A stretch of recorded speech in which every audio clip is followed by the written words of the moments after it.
Have a listen to this. Have a listen to this. Interest rates are higher. I know people don't like that, but you should be welcoming the stronger economy. And maybe a deal has a point about the machinery of capitalism being oiled with the blood of the workers. The United States is a country that has always paid all of its bills. Lannister always pays his debts. Don't let the bastards get you. Hello and welcome to Comedian versus Economist. My name's Adam and we're joined as always by my little older brother and real life economist, Thomas. Hi, Thomas. Yeah, g'day Adam. How you doing? Ah, what a time to be alive. What a time. We're recording on the 10th of April. This is the morning after the night before where the share market roared back to life 10% up after Trump announced that the tariffs would be paused. So we're going to talk about that, of course. But as always, we're looking at charts. If you want to follow along, you'll find them on Instagram and Facebook. And if you're watching on YouTube, you'll see them, in line. Live. At CVE Podcast on all the platforms if you want to find us. Massive show coming up, Thomas. Is a rate cut now more on the cards for Australians or less on the cards? What even are the cards? And is the Fed fed up with tariffs? China's population, Thomas, has fallen for the third year in a row. I'm not sure what's more amazing, the fact that many people could all fall over at the same time, or the fact that it's happened 3 years in a row. But first, Thomas, Trump has fixed the share market. I hope you said thank you. It's very important to Trump and his team that people say thank you. Thank you, yes. Oh my God. Where are we at? Where are we at? Yeah, so after Liberation Day. Obliteration Day, as I saw it called. That was fun. Right. That was nice. Yeah, so markets, sort of crashed, had worst day since COVID on Monday, I think it was. But then, not even a week later, Trump's come out and announced that he's pausing the most aggressive tariffs. And which I suppose is the opposite of liberation. It's like Oppression Day. Well, people seem to really like Oppression Day, though. Yeah, that is, yeah. We're back up for a bit of oppression. Lock me down, Trump. And markets came roaring back. So I don't want to get too conspiracy theorist on this show, Thomas, but I do love a good conspiracy theory. And look, I'm not a follower on Truth Social. I'm not following the what do you even call them? The truths, the tweets, the posts, whatever. But Trump, just minutes before he announced the 90-day pause, he posted all caps because that's how he rolls. All caps. Good time to buy, and then just like my grandparents would do, put his name at the end of it or signed it off with DJT in case people didn't know who posted under the name Donald Trump on Truth Social, tagged it with his initials, DJT, a little bit of a signature of authenticity. So he said, good time to buy, moments before announcing a 90-day pause that then saw the stock market take off. Had its third best day since World War II. It's unbelievable. I mean, he was right. So he was right. If we're looking for truth on Truth Social, then by all accounts, he was right. He nailed it. He could say he called it. He called it. Yeah. Follow me for more tips and investing advice. I know. And this was then, of course, picked up by Reddit and others. And so in Wall Street Bets, which is my next port of call for any stock market related news and tips, they had a nice chart here showing that what appears to be a spike of all the insiders who got on just before the public became aware of the 90-day pause. A small group of people seem to all pile in shortly before the masses got wind. I did like one comment that said, unfortunately, I was in the shower when the message came through to the Signal group chat. with the buy instruction. Is it possible that this is a little underhanded going on? Is it possible in this day and age, Thomas, that Trump is just kind of wielding some insider trading, architecting some? Is it possible that he's just president for the money? For the money. It really seems like it. You had the whole crypto token thing, and then this, like literally announcing it half an hour before on the socials. So this is a good time to buy. Like unbelievable. It's just incredible. Yeah, and for sure, it's kind of hard to imagine he didn't let everyone know. He didn't see, like, for sure this is going to send stocks spiking. Because we actually saw it. Someone asked one of his aides, do you think that he might introduce a 90-day pause? And the guy said, Trump will decide whatever he wants to decide. It's like completely non-committal. But then that got picked up by CNBC, which then reported a 90-day pause is on the cards. Stocks jumped like 5% just on that rumor, which lasted for like an hour and then got quashed, and then stocks fell again. So you had an example during the week of where the rumor of a 90-day pause saw stocks jump 5%. So I reckon Trump's teams looked at that saying like, well, if a rumor could do that, what happens when we announce a 90-day pause? Stocks to the moon, right? Yeah. Or it gives a lot of credence to the fact that maybe it wasn't a rumor. Like, well, no, because like a case, like the question where the rumor came from was the guy refusing, saying like, I don't know what's going to happen. Trump will do whatever Trump does. Well, I heard it was even worse than that. It was a AI like chatbot or whatever that was tracking the conversation and picked up the text inside a transcript of the conversation, then like reported it as news as like. So like AI is just going, I heard 90 days is coming because someone asked about it. So that got then published as news by the fact-checking AI editor who passed it on to his AI publisher, and then, and so the market reacted. But but anyway, so the precedent was there, right? Like they knew that for sure an announcement of a 90-day pause was going to send stocks to the moon. Yeah. And I just feels like it's true to form for Trump. Just going like, I could make a lot of money then. And me and my mates could make a lot of money. And he also comes off potentially looking like the guy who fixed it. Let's move on from let's forget it. Like, I don't want to talk about who created this mess, right? But just look at who fixed it. It was DJT again, all the way. DJT. Signed DJT. So it leaves him in the most recent memory, and you're only as good as your last game. He looks good. The guy, unbelievable. I mean, and also now, like, everyone's got to follow Truth Social and his tweets to see the next market movement. The next pump signal. Yeah. I've created 9 bot accounts already since it launched. Just to trade off his tweets. Man, it's just so unprecedented. Like, it's just it's wild. So beyond I love the it. norms. I love it. Yeah. So we do have the 90-day pause now, depending on who you are, of course. Like China, Mexico, and Canada weren't included in the pause, but it's still 10% across the board. So what do we make of the pause? That's the other thing. So he's sort of got away with a free kick here, right? So he announced 10% tariffs across the board plus a bunch of other more aggressive measures. Markets tanked. He then removed the aggressive measures and markets spiked back up to where they were. But the 10%'s still in place across the board. So he's kind of got away with introducing a 10% tariff across the board, and markets haven't reacted to it. So he's kind of got a free kick there. I know we're all meant to not like Trump. I kind of like him. If he's as clever as I'm starting to think he seems, like, then that's like... he's smart. He's smart. He's just someone who's entirely comfortable wearing criticism. And he's just you can call me what you want. You can say what you want about me. But I'm architecting some stuff here. I'm playing 4D chess. I am just like moving things around to suit largely me.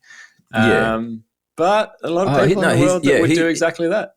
Yeah, this is the thing. Like, and Trump people keep saying like, oh, he's such an idiot. He's tanked the market. And like, no, he's not an idiot. Like, you don't get to be president of the US twice. Inside trader, sure, but not an idiot. Yeah, that's right. Yeah, he's very smart. He has an superhuman ability to weather criticism. Just not give a toss what anyone thinks about him. And he has absolutely no moral compass other than serving himself, it seems, and making himself and people around him rich. Yeah. Like it's a So unique... that leaves me in the position just going, I want to get around him. So he can make you rich. Yeah, basically. Like, Right, you've got no moral compass either, you're saying. It's questionable, to be fair. It's very questionable. Not a great track record. No, I just think, that's why we're why we're investors, why we're trying to make money in the stock market. So, no. Yeah, but you don't want to destroy democracy in the process. It's not going back. It's like it's crushing it, is it? Sometimes it's nice to have someone in charge. Tell us all what to do. That's what I'm saying. Okay, right. Let's just invite the fascists in, shall we? Well, it saves me thinking about what to do each day. I just go off to my job at the factory. No, I don't know. It's this is the thing. Like, this is capitalism is flawed, democracy is flawed, but it is the best possible system we've ever had, right? Yeah. Like it's as good as it's ever been, because the historical alternatives are terrible, right? Yeah, and what we've got, as flawed as it is and as problematic as it is, has been built up over generations with huge investment in the social infrastructure, the rule of law, all these things that keep it on track and keep the outcomes as good as they are, flawed as they are, but it's as good as they are. Trump is in the process, it seems to me, of dismantling all of those institutions for his own personal benefit. And what that leaves us with is a society that tilts more towards the historical norm. It reverts to the historical average, which is totalitarian fascism. Like, that's, whether that's in, a regal form and a monarchy or whatever, but that's the system that humans keep gravitating towards. And we've had this unique period where we've lent against that and created a society that functions on a rule of law and strong judicial institutions and these things. But that's all being unwound under Trump. And I think that's why it's kind of scary. But it's kind of fun too. And kind scary. of, It's like a roller coaster. It's a bit scary, but it's a bit fun. Get on the roller coaster, Thomas. Get off the merry-go-round and come onto the roller coaster. It's scary, but it's a lot more fun.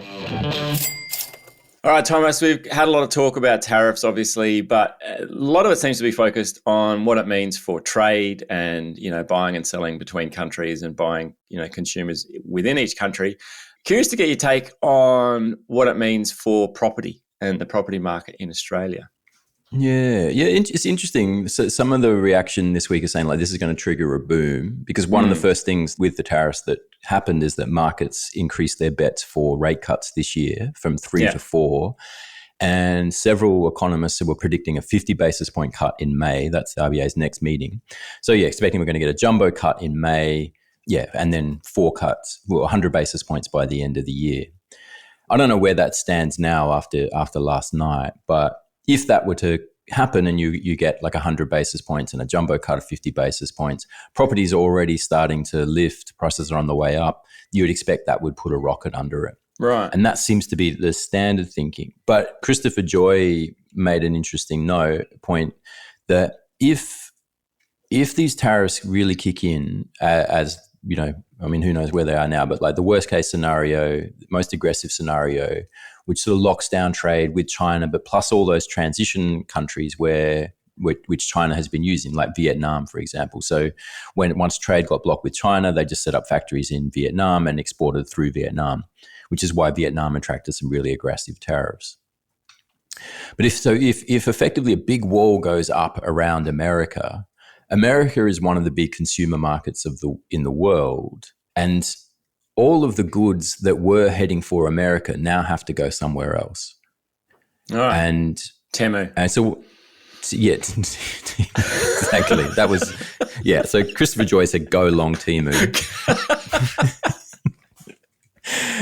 But saying that, that's going to go somewhere else. And what could happen in Australia, as being an advanced economy and a relatively affluent consumer market, is we could get all of those goods could end up being dumped on Australia, right?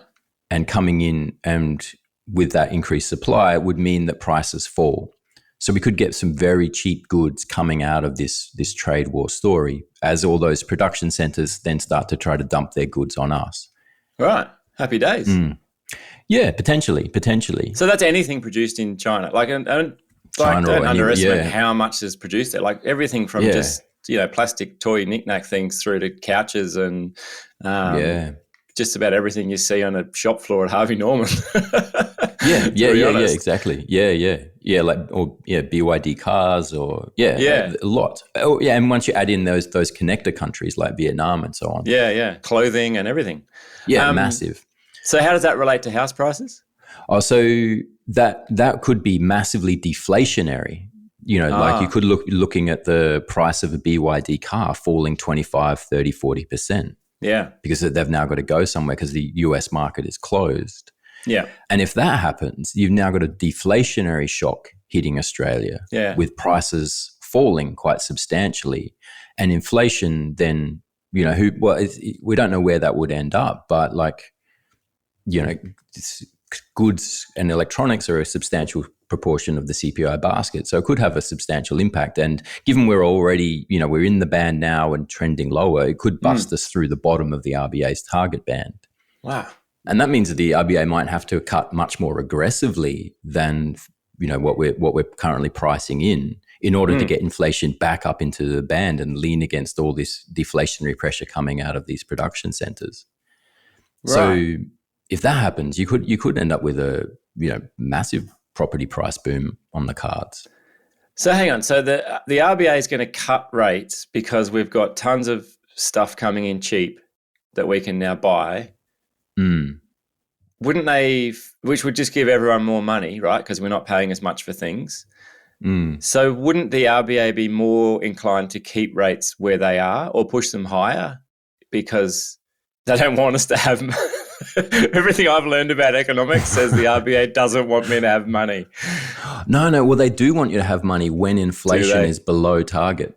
Oh, okay. Because the whole time we've been doing this show, inflation's been above target. And so the RBA is trying to lean against that and bring inflation down. But once inflation's below target, then they want you to have more money. Right.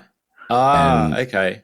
So then I start buying things which makes supply a bit shorter and pushes prices up.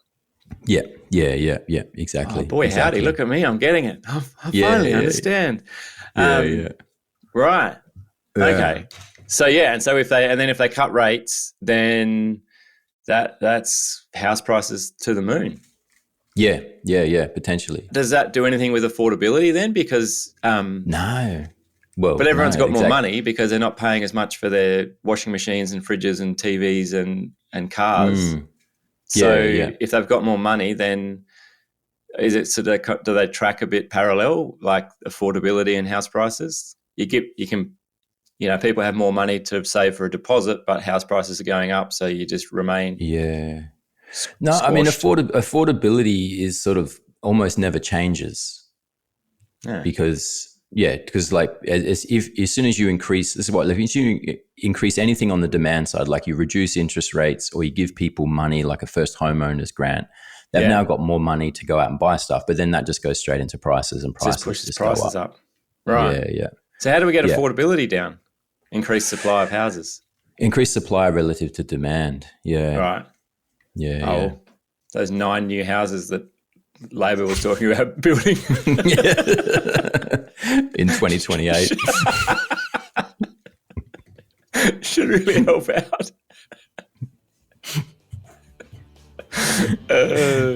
All right, why don't we take a break here? We'll grab a word from this week's sponsor and be back with more comedian versus economist right after this.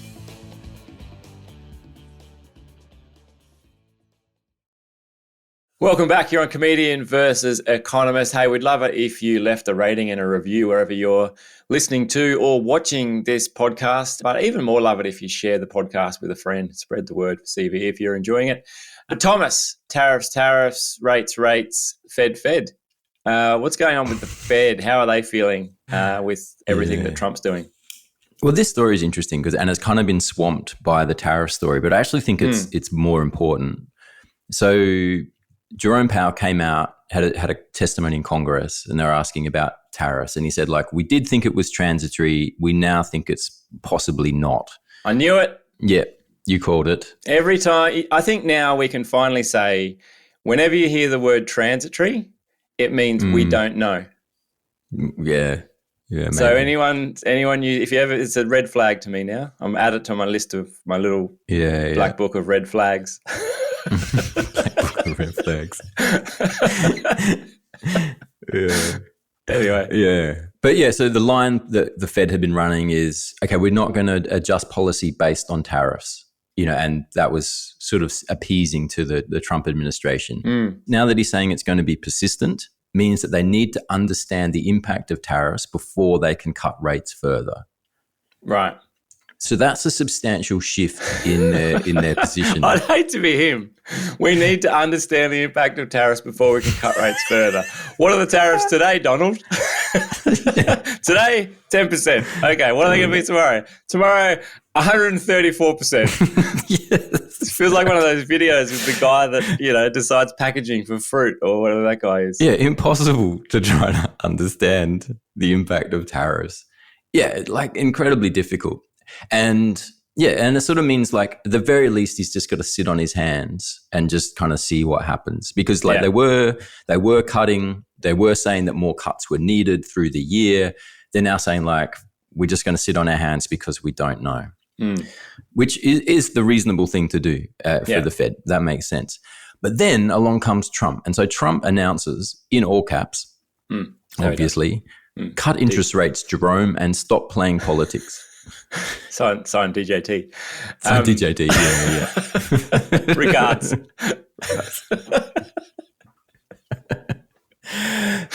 Right. So this is another institution that Trump's just destroying. We used to have central bank independence, and politicians of all sides saw that as sort of sacred, and you had to support central bank independence. Yeah. Trump's just thrown that right out the window.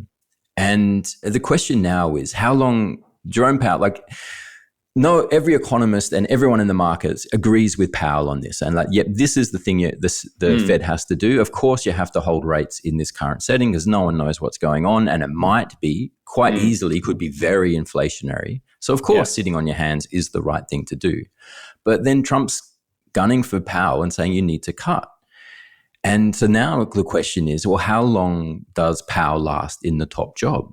Because I think he's with the Financial Times. Ambrose Evans Pritchard is if you know the name. Yeah, I think maybe he was a hedge fund manager for a long time.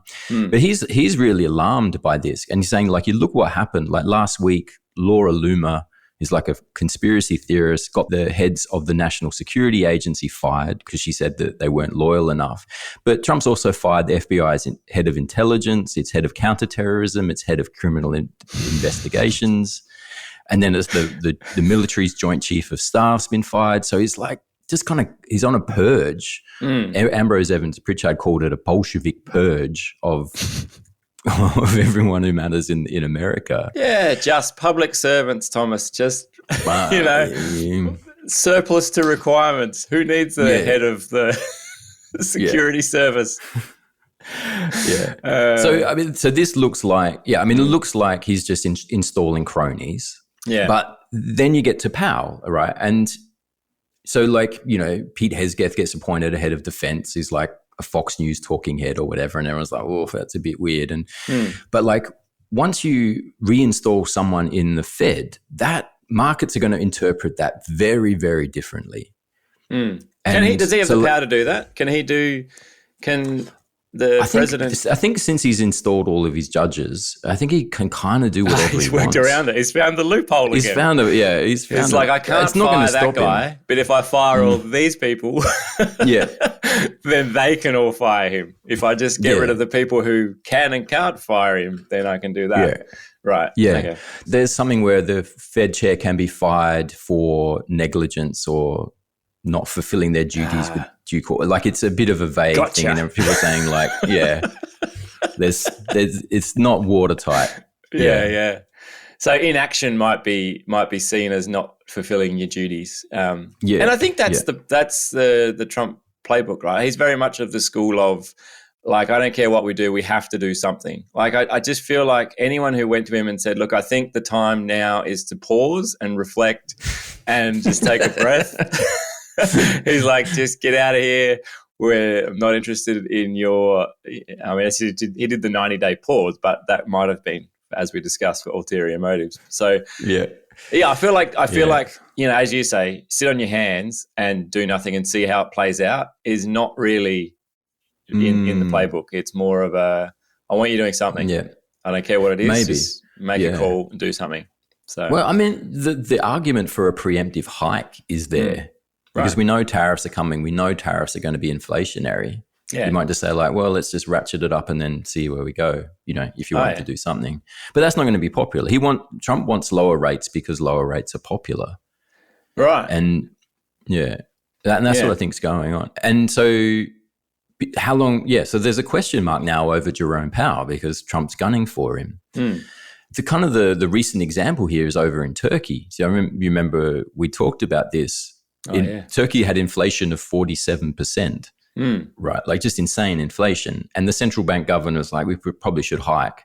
And Erdogan's like, no, you need to cut. And he's like, can't cut rates into 47% inflation. What are you even talking about? And he's like, you're gone. And fired him and installed a governor who would cut the rates, who then cut the rates, and inflation went to 70%. Yeah. So it's like did anyone make money out of that though, Thomas? That's what you got to look at. Did anybody make money? So that happens in Turkey and a whole bunch of Timpok dictatorships. But when it happens in America, you're destroying the treasury market, like the bond market and all the debt, because now you've got like insane inflation, and then the currency has to adjust. Every central bank in the world has USDTs, like treasuries, as part of their reserves. You're destroying that. Like, the whole financial system unravels if the world loses faith in American monetary policy, which they would if Trump just installed a crony who cuts rates into an inflationary environment. Right. And so I think for me, this is where the global economy comes apart. Tariffs. Yeah, it's a thing. It's significant. And it changes things, but it doesn't. I don't see it crashing the global economy or like completely coming undone. But if Trump installs a crony as Fed chair, then all bets are off, I reckon. Sell the chair, as they say. That sounds a bit of market speak for you, Thomas. Buy the dip, sell the chair. You've been tuning into Donald Trump's pump and dump signal group, haven't you? Sell the chair. All over it, Thomas. 15 chatbots now up and running. I've built 6 since we started this podcast. All right, Thomas, finally on the show, China's population has fallen for the 3rd year in a row. What's going on in China? Why is this a concern? Exactly that. Yeah, no, population's falling. Yeah, the demographics in China are pretty grim. And this is one of the big challenges for China. And you talk about like the middle income trap, that their demographics are starting to turn Japanese before they've reached a Japanese level of economic development. Right. Yeah. You mean like sort of metaphorically turning Japanese? It reminds me of that hit song from the 80s. Turning Japanese. Anyway. 99 Red Balloons. Sure. Let's go with that. Right. Yeah. Okay. So I forget who it was, but that someone was saying that China now faces the 4 Ds of economic destruction. There's demographics, which is the falling population, and the falling working age population is probably more important. But the working age population has been falling since the about 2010, I think it peaked. Right. But the elderly population, though, they're falling over all the time. That's right. All the time. Yeah. That's why you can't get any productivity out of them. Sorry. It's not only was it a bad joke, it was a reused joke from the intro. So I apologise for the listeners out there. Okay. Yeah, anyway. Yeah. So that's the 4 Ds. You've got demographics, which is that. They've got debt. Yeah. They've got deflation. So prices are falling, particularly property prices are falling. Yeah. And then you've got the Donald as the final D. He's sort of like locking you out of the global trading system. Feels like we shoehorned in the last D, Yeah. Well, yeah. But 3D was perfect. It would have been good. It would have been like, whoa, China's gone 3D. And it would have been the perfect little headline. And then someone said, why don't we make it 4Ds with Donald? Yeah. Actually, I think it was him who put it in there.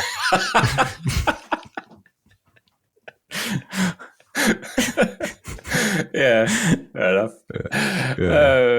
Right. So, all to note, just China has its challenges. And what does that mean for us or for the rest of the world? I mean, a lot of things, I guess. Like too many to name. Top one. Yeah. Well, China is still Australia's number one export market, largely around, raw minerals, iron ore. That demand's going to sort of grind to a halt as, the urban build out finishes, and they end up probably with just too many houses on their hands. Yeah, right. Fair enough. Yeah, we're done with that. Well, I presume. Improves affordability. Affordability. There you go. So yeah, anyone in Australia who's, feeling priced out of home ownership.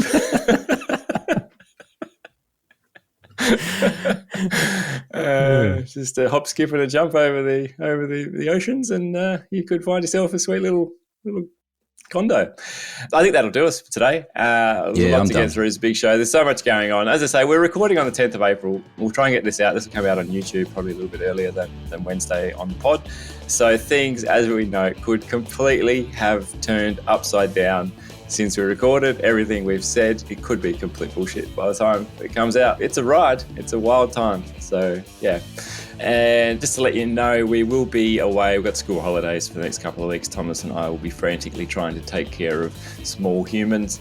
So we won't be able to bring you a show for a couple of weeks, but we look forward to bringing you everything that happens and bringing you the wash up of the past couple of weeks in 2 weeks, when no doubt we'll see all sorts of things going on. So hopefully you'll tune back in then. Please don't unsubscribe. And in fact, if you're not subscribed already, why not subscribe? And then that way, the show will just magically drop into your feed as soon as we're back. Thank you so much for listening. We'll talk to you again next time on Comedian versus Economist. Until then, it's bye for now. Comedian vs. Economist is a product of Equity Mates Media. All information in this podcast is for education and entertainment purposes only. It is not intended as a substitute for professional finance, legal, or tax advice. The hosts of Comedian vs. Economist are not financial professionals and are not aware of your personal financial circumstances. Before making any financial decisions, you should read the product disclosure statement and, if necessary, consult a licensed financial professional. Do not take financial advice from a podcast. For more information, head to the disclaimer page on the Equity Mates website, where you can find ASIC resources and find a registered financial professional near you. In the spirit of reconciliation, Equity Mates Media and the hosts of Comedian vs. Economist acknowledge the traditional custodians of country throughout Australia and their connections to land, sea, and community. We pay our respects to their elders, past and present, and extend that respect to all Aboriginal and Torres Strait Islander people today.